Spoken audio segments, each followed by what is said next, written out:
हिंदू पर कैसे आंच आ रही है? किसी से डरने की क्या जरूरत है, हम तो हैं, कोई डर थोड़ी रहा है।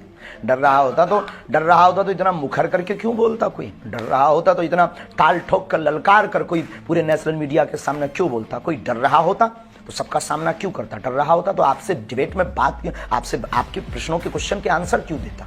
ठीक है, तो अगर डर नहीं रहते तो हिंदू डर नहीं रहा, हिंदू जग रहा। ठीक है, आपके ऊपर हिंदुओं को बहुत भरोसा है। अच्छा आप कह रहे धन्यवाद। हैं, एक मिनट धीरेन्द्र जी, आप कार्यक्रम मत छोड़िए, बस मुझे 5 मिनट दे दीजिए। मेरे मुश्किल से 2-3 सवाल और हैं, ठीक है? अब आप इतनी मुश्किल से मिले हैं तो आप, और आपका मेरा तो एक अलग रिश्ता भी नहीं, हम दोनों हमारे सामने बहुत कैमरा है, कार्यक्रम नहीं छोड़ते, आप सामने आ जाओ। 2 से 3 तो मैं कह रही हूँ ना आपसे, बस मुझे एक बात बता दीजिए कि आप एक बात बता दीजिए, आपके अंदर लोगों की इतनी आस्था है, लोगों का इतना विश्वास है, लोग कह रहे हैं, मैं आप सोशल मीडिया जाएंगे तो बहुत सारे सवाल हैं आपके भक्तों के। हमने भी वहां पर धाम में जाकर भी भक्तों से पूछा, वो कह रहे हैं बाबा जी क्यों नहीं आ जाते सामने, बाबा जी क्यों नहीं जाके उनका चैलेंज स्वीकार कर लेते, दिक्कत क्या है? हमें बाबा जी पे पूरा भरोसा है, बालाजी महाराज पे पूरा भरोसा है, सांच को आंच कैसे? हमने चैलेंज एक्सेप्ट किया है। पहली बात तो उन्होंने कोई चैलेंज लीगली नहीं भेजा।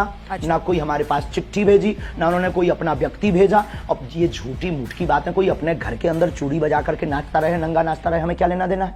उनको दिक्कत है वो आ जाए। और रायपुर छत्तीसगढ़ हमारा क्षेत्र नहीं है कि हम घर में बैठ करके दुबक करके ललकार लें। ये 3rd प्लेस है, ना उनके बाप का ना हमारे बाप का। आ जाए, कल भी दरबार लगना है ठठरी। लेकिन धीरेन्द्र जी वो कह रहे थे क्या वो किसी न्यूट्रल बैकग्राउंड पे भी आने के लिए तैयार है? कोई ऐसी जगह जहां पर ना नागपुर हो, ना मध्य प्रदेश, छत्तीसगढ़ या छतरपुर धाम हो, कोई ऐसी जगह जो दोनों के लिए वो बता दें। हम तो शिमला चलेंगे, हम तो दिल्ली हम कह रहे हैं आप न्यूज नेशन आ जाइए, आपसे मुलाकात का भी मन है। आप न्यूज नेशन आ जाइए, रायपुर अनुकूल नहीं है, 250 किलोमीटर है, ये झूठी बात।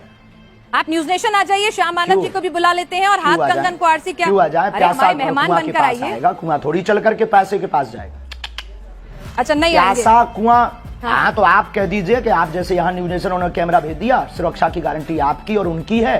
प्यासा कुआं के पास आता है, आ जाओ, दरबार खुला लगा, 4 लाख लोगों, हम फिर महाराष्ट्र जाएंगे और वहाँ फिर ताल ठोक कर बुलाएंगे। यानी आप कह रहे हैं आप फिर से जाएंगे नागपुर? हमारे स्टूडियो क्यों जाएं? चलिए ठीक है, हमारे स्टूडियो नहीं आए, हम आपके पास आएंगे करने के लिए। आप आएंगे दिल्ली, फिर जाएंगे महाराष्ट्र जाएंगे। अच्छा धीरेन्द्र जी, एक सवाल ये भी उठ रहा है कि भाई आप आओ, क्योंकि प्यासा कुआं के पास आता है और हमारी श्रद्धा बोलेगी, हमारे गुरुजी बोलेंगे, हम आपकी न्यूज नेशन आएंगे और ताल ठोक करके आएंगे बहन जी। बिल्कुल इंतजार रहेगा। अरे हम सनातनी बब्बर शेर हैं, इंतजार रहेगा। लेकिन एक बात और बताइए, आप लव जिहाद को लेकर भी बहुत ज्यादा नाराज हो जाते हैं। भाई प्यार तो किसी को किसी से किसी भी वक्त हो सकता है, प्यार में धर्म, जाति, समुदाय के बंधन कैसे? सबके लिए।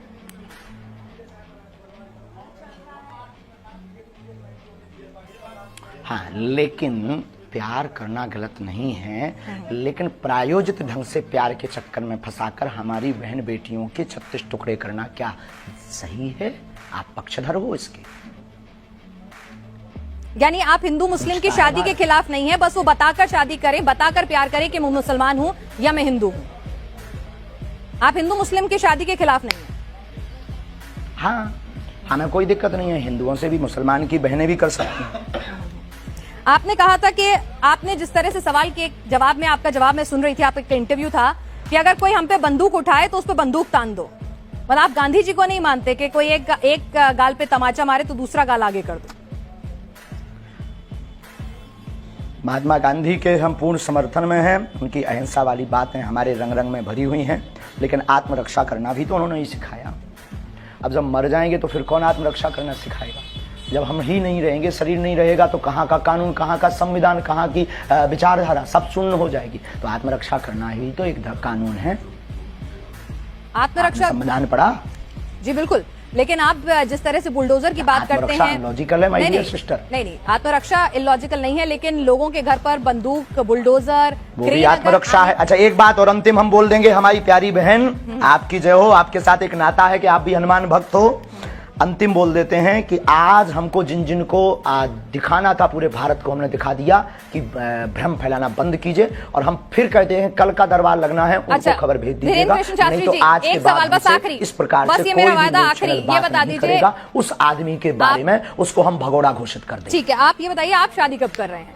आज सोशल मीडिया पे आप खूब ट्रेंड में छाए हुए हैं, सब पूछ रहे हैं धीरेन्द्र कृष्ण शास्त्री जी ने कि आपने लिए बहन आप हमारी बारात में आना, हम बहुत जल्दी विवाह करेंगे। लेकिन वायरल बहुत हो रहा है कि आपको लेकर, एक साध्वी जी को लेकर खूब वायरल होती रहती हैं खबरें, खूब बातें होती रहती हैं कि फाइनल हो चुकी हैं बातें, क्या है, क्या उस पर कुछ आप बोलना चाहेंगे? नहीं, ऐसा कुछ भी नहीं है, ऐसा कुछ भी नहीं है।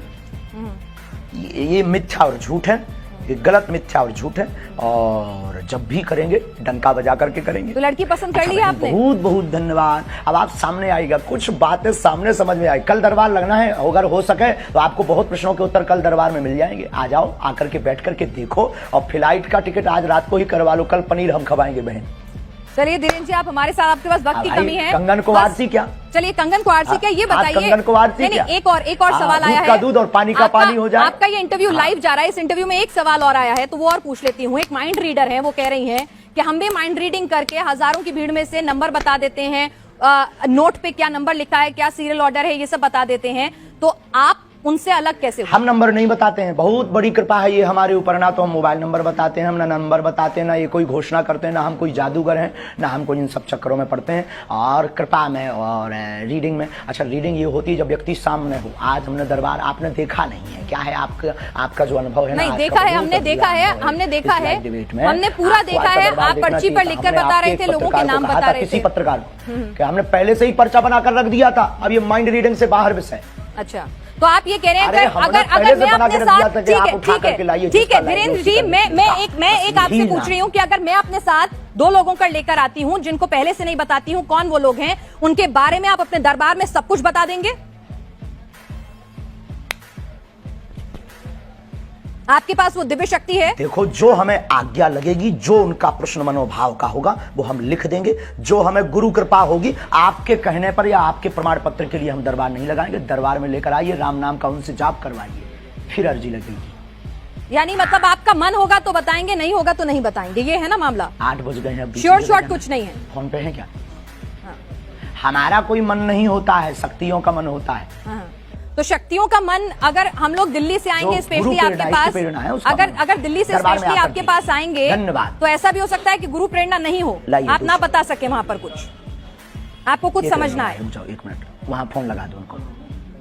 ऐसा भी हो सकता है अगर हम आपके पास आए और आपको उस वक्त गुरु प्रेरणा ना मिले, तो ऐसा भी हो सकता है कि आप कुछ ना बता पाए, आपको कुछ नहीं समझ में आए, कोई जवाब ना हो आपके पास, ऐसा भी हो सकता है। दरबार से हम खाली हाथ लौट जाएं?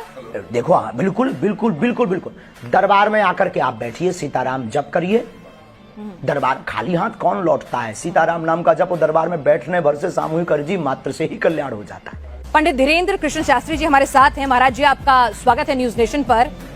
ये बताइए कि आपने तो आज खुला दरबार भी लगा दिया, लेकिन आपके चैलेंज देने वाले, बहुत धन्यवाद बहन जी, आपको चैलेंज देने वाले अभी भी संतुष्ट नहीं है। वो कह रहे हैं दरबार जो है वो छतरपुर धाम में ही क्यों लगा रहे हैं, ये चमत्कार सिर्फ धाम तक ही क्यों कभी कर नहीं सकते। ये रावण के खानदान के हैं। आज 4 लाख लोगों के बीच, और 4 लाख लोगों के बीच, और पूरे देश की मीडिया, नेशनल मीडिया आज वहां सामने थी। तुम आपने लाइव चलाया कि नहीं? लाइव चलाया होगा तो उसमें आज देखा होगा सनातन का झंडा गड़ गया, चुनौती देने वाले के मुंह पर तमाचा लग गया है। और आप, हमें सफाई देने की आवश्यकता नहीं है। जिसको जरूरत हो लिंक पर जाकर देख ले, अथवा कल फिर दरबार रायपुर छत्तीसगढ़ में लगेगा, उसको देख ले। ठीक है, एक बात बताइए, मैं आपसे समझना चाहती हूँ कि लोगों को जरा ये समझाइए कि आपको जो ये कृपा प्राप्त है, ये आखिर कैसे मिली है? ये कृपा कहाँ से आई है? किस तरह से आपको ये शक्ति मिली है? थोड़ा समझाइए ताकि लोगों को भरोसा हो सनातन की शक्ति में। बहुत अच्छा प्रश्न है। हमारे परंपरा में 3 पीढ़ियों से दरबार लग रहा। हमारे दादा गुरुजी भी दरबार लगाते थे। दादा गुरुजी के पूर्व में भी एक संत थे, वो भी उन पर भी कृपा थी। तीसरी पीढ़ी में हम हैं, और ये बचपन से ही हम बागेश्वर बालाजी के चरणों की सेवा में हैं। सनातन में मंत्रों की ताकत का प्रत्यक्ष प्रमाण बागेश्वर बालाजी का दिव्य दरबार है। भारत के इतिहास में पूरे नेशनल टीवी के सामने, चैनल के सामने आज तक किसी भी पादरी या मौलवी ने नहीं दिखाया होगा, लेकिन भारत के इतिहास में पहली बार आज रायपुर में बागेश्वर बालाजी ने झंडा गाड़ा है।